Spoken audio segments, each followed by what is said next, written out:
யோபுவின் சரித்திரம் 26ஆம் அதிகாரம். யோபு மறுமொழியாக, திடனில்லாதவனுக்கு நீ எப்படி ஒத்தாசை பண்ணினாய்? பெலனற்ற கையை நீ எப்படி ஆதரித்தாய்? நீ ஞானமில்லாதவனுக்கு எப்படி உசாவு துணையாயிருந்து மெய்ப்பொருளை குறைவர அறிவித்தாய்? யாருக்கு அறிவை போதித்தாய்? உன்னிடத்திலிருந்து புறப்பட்ட ஆவி யாருடையது? ஜலத்தின் கீழ் மடிந்தவர்களுக்கும் அவர்களோடே தங்குகிறவர்களுக்கும் தத்தளிப்பு உண்டு. அவருக்கு முன்பாக பாதாளம் வெளியாய் திறந்திருக்கிறது, நரகம் மூடப்படாதிருக்கிறது. அவர் உத்தர மண்டலத்தை வெட்ட வெளியிலே விரித்து பூமியை அந்தரத்திலே தொங்க வைக்கிறார். அவர் தண்ணீர்களை தம்முடைய கார்மேகங்களில் கட்டி வைக்கிறார்.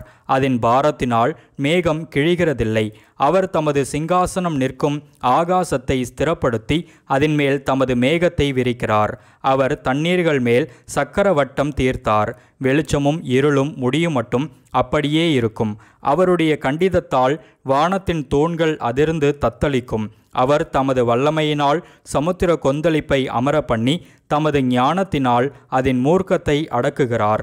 தமது ஆவியினால் வானத்தை அலங்கரித்தார். அவருடைய கரம் நெளிவான சர்ப்ப நட்சத்திரத்தை உருவாக்கிற்று.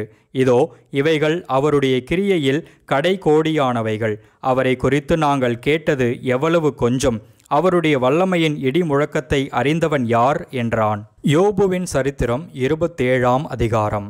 யோபு பின்னும் தன் பிரசங்க வாக்கியத்தை தொடர்ந்து சொன்னது: என் சுவாசம் என்னிலும் தேவன் தந்த ஆவி என் நாசியிலும் இருக்குமட்டும் என் உதடுகள் தீமையை சொல்வதும் இல்லை, என் நாக்கு கபடம் பேசுவதும் இல்லை என்று என் நியாயத்தை தள்ளிவிடுகிற தேவனும் என் ஆத்துமாவை கசப்பாக்குகிற சர்வ வல்லவருமானவருடைய ஜீவனை கொண்டு சொல்லுகிறேன்.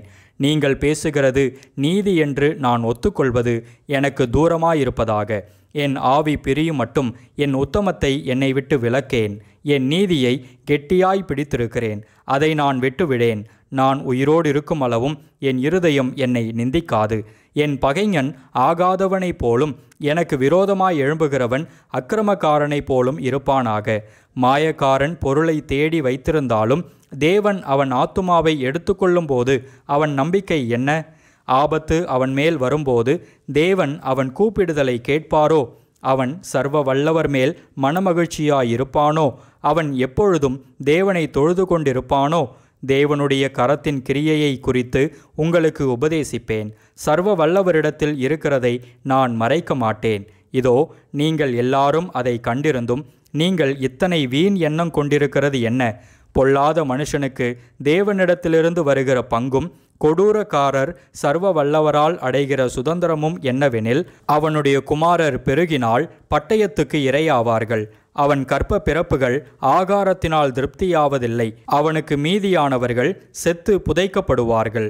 அவனுடைய விதவைகள் புலம்புவதில்லை. அவன் புழுதியைப் போல பணத்தை குவித்து கொண்டாலும் மண்ணை போல வஸ்திரங்களை சவதரித்தாலும் அவன் சவதரித்ததை நீதிமான் உடுத்தி கொண்டு குற்றமில்லாதவன் அவன் பணத்தை பகிர்ந்து கொள்ளுவான். அவனுடைய வீடு பொட்டு பூச்சி கட்டின வீட்டைப் போலும் காவல் காக்கிறவன் போட்ட குடிசையைப் போலும் ஆகும். அவன் ஐசுவரியவானாய் தூங்கி கிடந்து ஒன்றும் பறிகொடாதே போனாலும் அவன் தன் கண்களை திறக்கும்போது ஒன்றும் இல்லாதிருக்கும். வெள்ளத்தைப் போல திகில்கள் அவனை வாரிக்கொண்டு போகும். ராக்காலத்தில் பெருங்காற்று அவனை அடித்து கொண்டு போகும். கொண்டல் காற்று அவனை தூக்கி கொண்டு போக அவன் போய்விடுவான். அது அவனை அவன் ஸ்தலத்திலிருந்து தள்ளி கொண்டு போகும். அவர் இவைகளை அவன் மேல் வரப்பண்ணி அவனை தப்ப விடாதிருப்பார். அவருடைய கைக்கு தப்பியோட பார்ப்பான். ஜனங்கள் அவனை பார்த்து கை கொட்டி அவனை அவன் ஸ்தலத்தை விட்டு வெருட்டி விடுவார்கள். யோபுவின் சரித்திரம் 28ஆம் அதிகாரம். வெள்ளிக்கு விளைவிடம் உண்டு, பொன்னுக்கு புடமிடும் ஸ்தலமும் உண்டு. இரும்பு மண்ணிலிருந்து எடுக்கப்படும், செம்பு கற்களில் உருக்கி எடுக்கப்படும். மனிதன் அந்தகாரத்திலும் மரண இருளிலும் இருக்கிற கற்களை கடையாந்திர மட்டும் ஆராய்ந்து தேடி இருளுக்கும் அங்கே முடிவுண்டாக்குகிறான். கடக்கக்கூடாததும் நிலையாததுமான ஆறு எழும்பினாலும் உழைப்பாளியானவன் அதை மனுஷரால் வற்றி போக பண்ணி செல்லுகிறான். பூமியின் மேல் ஆகாரம் விளையும், அதன் கீழிடங்களில் இருக்கிறவைகளோ அக்கினியால் மாறினது போல் இருக்கும். அதன் கல்லுகளில் இந்திர நீலம் விளையும், அதன் பொடியில் பொன் பொடிகளும் உண்டாயிருக்கும். ஒரு வழியுண்டு, அது ஒரு பட்சிக்கும் தெரியாது. வல்லூரின் கண்ணும் அதை கண்டதில்லை. துஷ்ட மிருகங்களின் கால் அதில் படவில்லை, சிங்கம் அதை கடந்ததில்லை. அவன் தன் கைகளை கற்பாறையின் மேல் நீட்டி மலைகளை வேரோடே புரட்டுகிறான். கண்மலைகளுக்குள்ளும் நீர்கால்களை வெட்டுகிறான். அவன் கண் விலையுயர்ந்த எல்லாவற்றையும் காணும். ஒரு துளியும் கசியாதபடி ஆறுகளை அடைக்கிறான். மறைவிடத்தில் இருக்கிறதை வெளிச்சத்திலே கொண்டு வருகிறான். ஆனாலும் ஞானம் கண்டெடுக்கப்படுவது எங்கே? புத்தி விளைகிற இடம் எது? அதன் விலை மனுஷனுக்கு தெரியாது. அது ஜீவனுள்ளோருடைய தேசத்திலே அகப்படுகிறதில்லை. ஆழமானது, அது என்னிடத்தில் இல்லை என்கிறது. சமுத்திரமானதும் அது என்னிடத்தில் இல்லை என்கிறது. அதற்கு ஈடாக தங்கத்தை கொடுக்கவும் அதற்கு கிரயமாக வெள்ளியை நிறுக்கவும் கூடாது. ஓப்பீரின் தங்கமும் விலையேற பெற்ற கோமேதகமும் இந்திரநீல கல்லும் அதற்கு ஈடல்ல. பொன்னும் பளிங்கும் அதற்கு ஒப்பல்ல. பசும் பொன்னாபரணங்களுக்கு அதை மாற்றக்கூடாது. பவளத்தையும் ஸ்படிகத்தையும் அத்தோடே ஒப்பிட்டு பேசலாகாது. முத்துக்களை பார்க்கிலும் ஞானத்தின் விலை உயர்ந்தது. எத்தியோப்பியாவின் புஷ்பராகம் அதற்கு நிகரல்ல. பசும் பொன்னும் அதற்கு சரியல்ல. இப்படி இருக்க ஞானம் எங்கே இருந்து வரும்? புத்தி தங்கும் இடம் எங்கே? அது ஜீவனுள்ள சகலருடைய கண்களுக்கும் ஒளித்தும் ஆகாசத்து பறவைகளுக்கு மறைந்தும் இருக்கிறது. நாசமும் மரணமும் நாங்கள் எங்கள் காதுகளினாலே மாத்திரம் அதன் கீர்த்தியை கேட்டோம் என்கிறது. தேவனோ அதன் வழியை அறிவார். அதன் ஸ்தானம் அவருக்கே தெரியும். அவர் பூமியின் கடையாந்திரங்களை பார்த்து வானங்களின் கீழ் இருக்கிறதையெல்லாம் காண்கிறார். அவர் காற்றுக்கு அதன் நிறையை நியமித்து ஜலத்துக்கு அதன் அளவை பிரமாணித்து மழைக்கு திட்டத்தையும் இடி முழக்கத்தோடே கூடிய மின்னலுக்கு வழியையும் ஏற்படுத்துகிறார். அவர் அதை பார்த்து கணக்கிட்டார். அதை ஆராய்ந்து ஆயத்தப்படுத்தி மனுஷனை நோக்கி, இதோ ஆண்டவருக்கு பயப்படுவதே ஞானம், பொல்லாப்பை விட்டு விலகுவதே புத்தி என்றார் என்று சொன்னான். யோபுவின் சரித்திரம் 29ஆம் அதிகாரம். பின்னும் யோபு தன் பிரசங்க வாக்கியத்தை தொடர்ந்து சொன்னது, சென்று போன மாதங்களிலும் தேவன் என்னை காப்பாற்றி வந்த நாட்களிலும் எனக்கு உண்டாயிருந்த சீர் இப்பொழுது இருந்தால் நலமாயிருக்கும். அப்பொழுது அவர் தீபம் என் தலையின் மேல் பிரகாசித்தது. அவர் அருளின வெளிச்சத்தினால் இருளை கடந்து போனேன். தேவனுடைய இரகசிய செயல் என் கூடாரத்தின் மேல் இருந்தது. அப்பொழுது சர்வ வல்லவர் என்னோடு இருந்தார். என் பிள்ளைகள் என்னை சூழ்ந்திருந்தார்கள். என் பாதங்களை நான் நெய்யினால் கழுவினேன். கண்மலைகளிலிருந்து எனக்காக எண்ணெய் நதி போல ஓடி வந்தது. அந்த செல்வ நாட்களின் சீர் இப்போதிருந்தால் நலமாயிருக்கும். நான் பட்டண வீதியால் வாசலுக்குள் புறப்பட்டு போய் வீதியில் என் ஆசனத்தை போடும்போது வாலிபர் என்னை கண்டு ஒளித்து கொள்வார்கள். முதியோர் எழுந்திருந்து நிற்பார்கள்.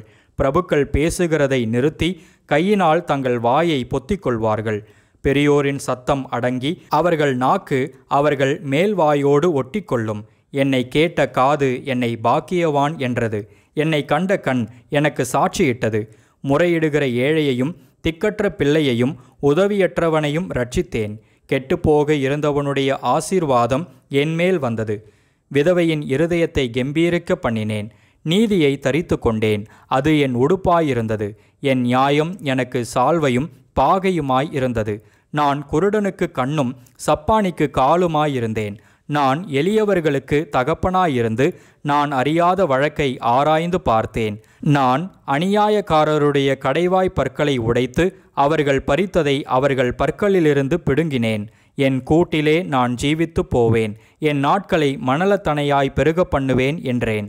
என் வேர் தண்ணீர்களின் ஓரமாய் படர்ந்தது. என் கிளையின் மேல் பனி முழுதும் தங்கியிருந்தது. என் மகிமை என்னில் செழித்தோங்கி என் கையிலுள்ள என் வில் புது பலன் கொண்டது. எனக்கு செவி கொடுத்து காத்திருந்தார்கள். என் ஆலோசனையை கேட்டு மௌனமாயிருந்தார்கள். என் பேச்சுக்கு பேசாமல் இருந்தார்கள். என் வசனம் அவர்கள் மேல் துளி துளியாய் விழுந்தது.